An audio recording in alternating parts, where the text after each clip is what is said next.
Vamos lá, Jornal Mapasa ao vivo para você, diretamente de Belém do Pará, dia 6 de abril de 2020.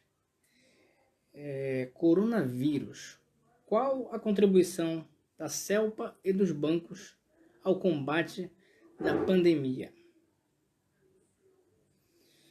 Então, mais uma vez, uma boa noite. Primeiramente, peço que você curta, compartilhe e interaja com o nosso canal aqui no Facebook, no YouTube e no Instagram. Compartilhe nos grupos, se inscreva nos nossos canais. Então vamos lá. Eu acho que quase todos estão acompanhando o dia a dia, né, e do noticiário. E hoje o jornal O Globo do Rio de Janeiro publicou uma reportagem dizendo que o presidente da República teria demitido o ministro da Saúde, Mandetta, né? Na verdade, a gente sabe, né? O próprio Bolsonaro deixou escapar no domingo, no momento que ele fez o jejum, ele disse que tinha gente subindo a cabeça, né? Na verdade, o ministro da Saúde hoje tem mais popularidade do que o próprio presidente. Então, o Bolsonaro, com sua extrema vaidade, não aceita e não vai aceitar esse tipo de coisa no governo dele.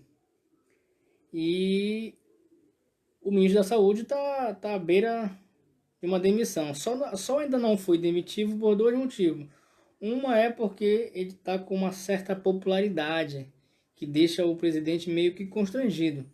A outra é a questão dos militares. Os próprios militares, segundo os bastidores da política, impediram com que o Bolsonaro demitisse o ministro da Saúde, que até então tem se comportado meio que razoável, né? A sua postura não apresenta muitas soluções, mas também não atrapalha como faz o presidente, principalmente aos governadores.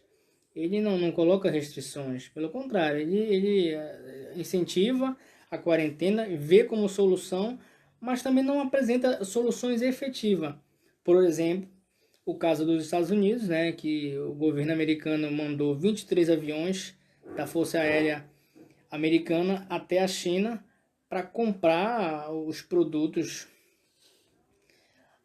de EPIs, né, de saúde, né, e o governo brasileiro não consegue tomar uma atitude mais firme em relação a isso. Mas enfim,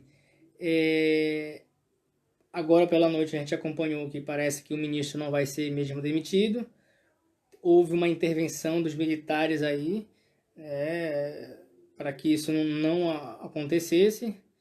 Mas a qualquer momento o ministro da Saúde pode cair porque ele está brilhando mais do que o presidente nesse momento, principalmente. Mas vamos à pauta de hoje. A gente colocou aí na manchete o governo do estado do Pará, né, administrado pelo governador Helder Barbalho.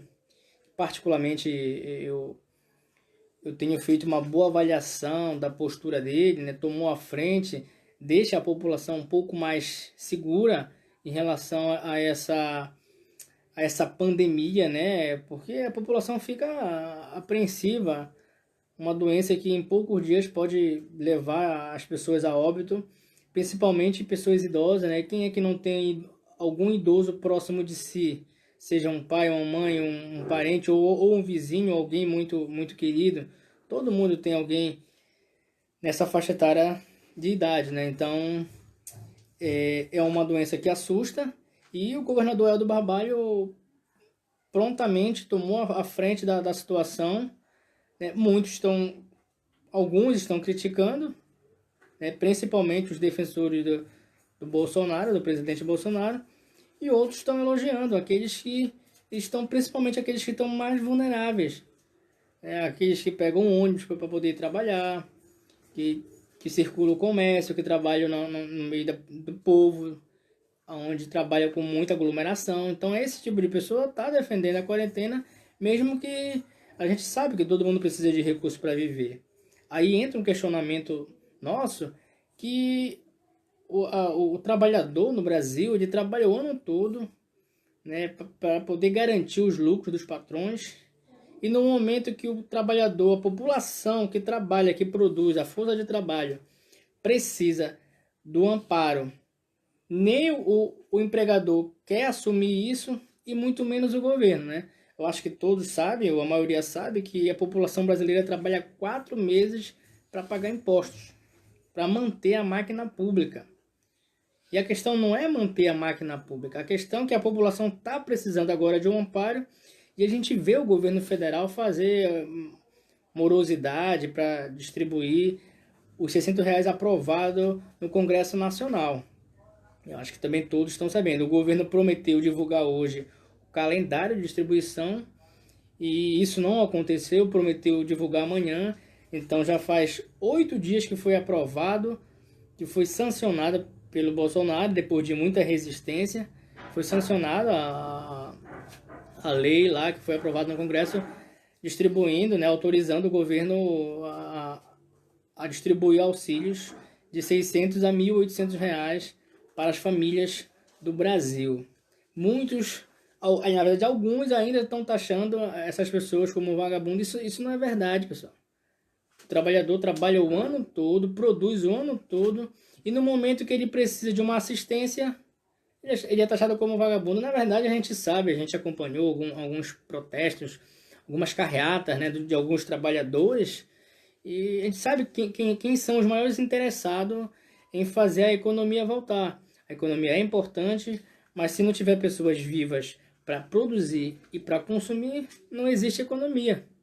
Mas enfim, a questão que a gente quer citar aqui, discutir com vocês, se vocês quiserem comentar também, fiquem à vontade, é justamente qual a contribuição que a Rede Celpa, que hoje pertence ao Grupo Equatorial, está fazendo no combate, né?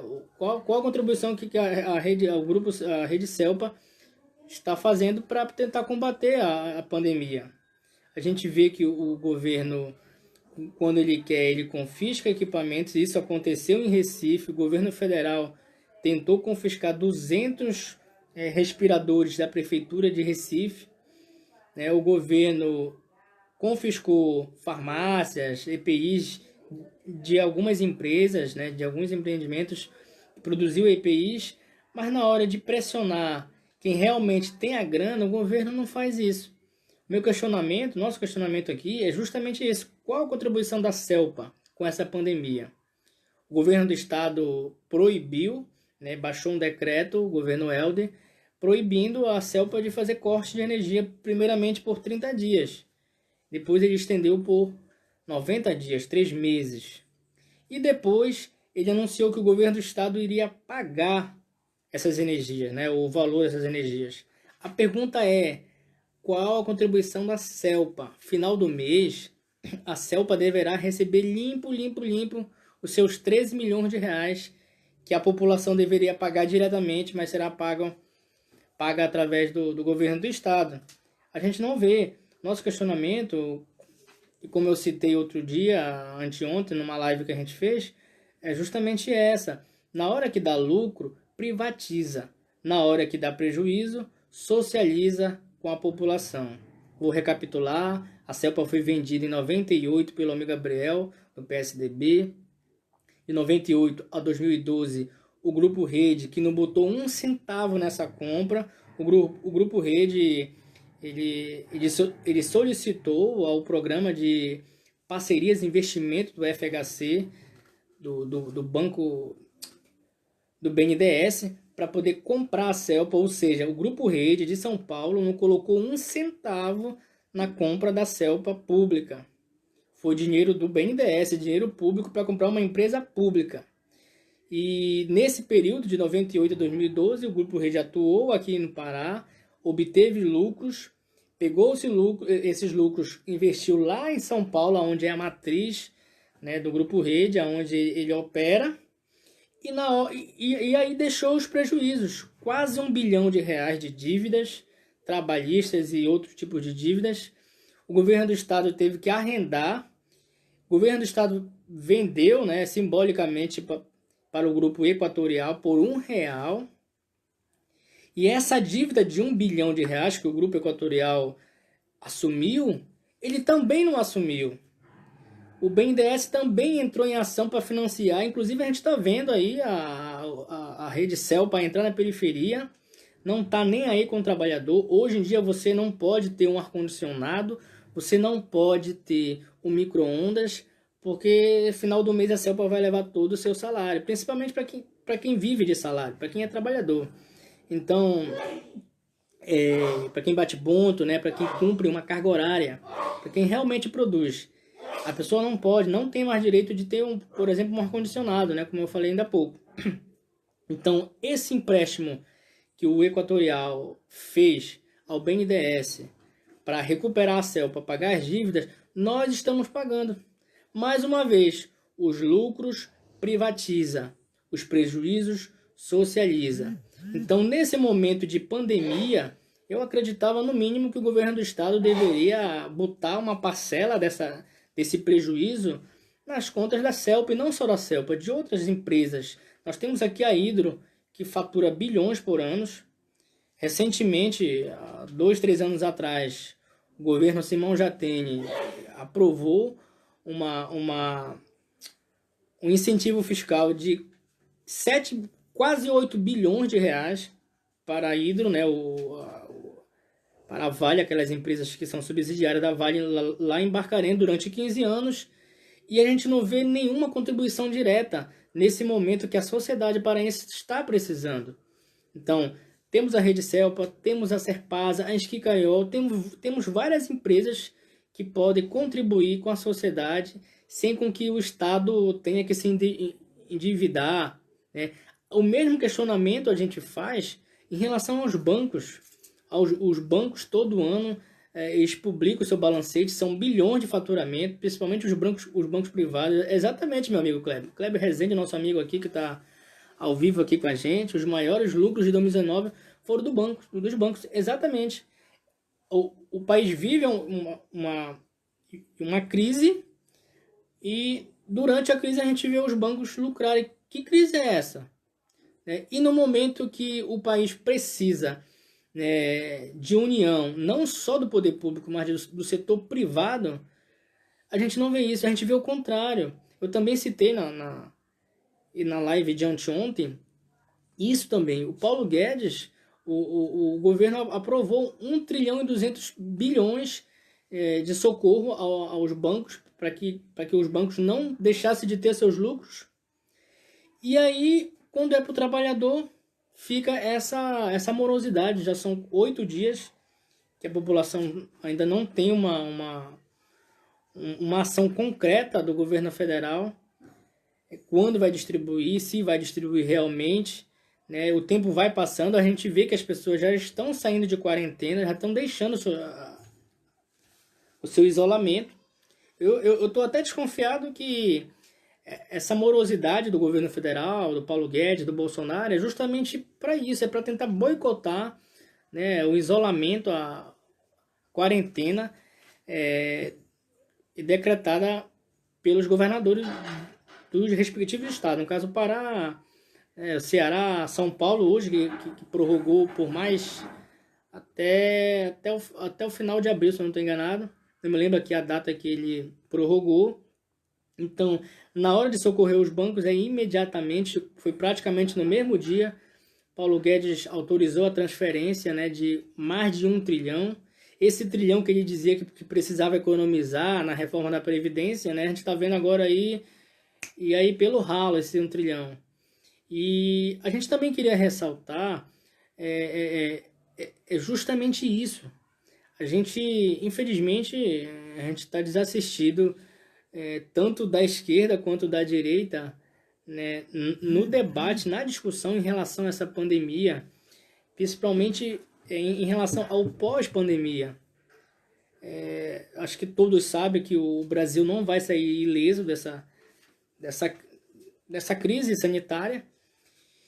E uma das coisas que a gente em outro momento vai discutir aqui, convidar pessoas para tentar contribuir, é justamente o papel de uma cooperativa.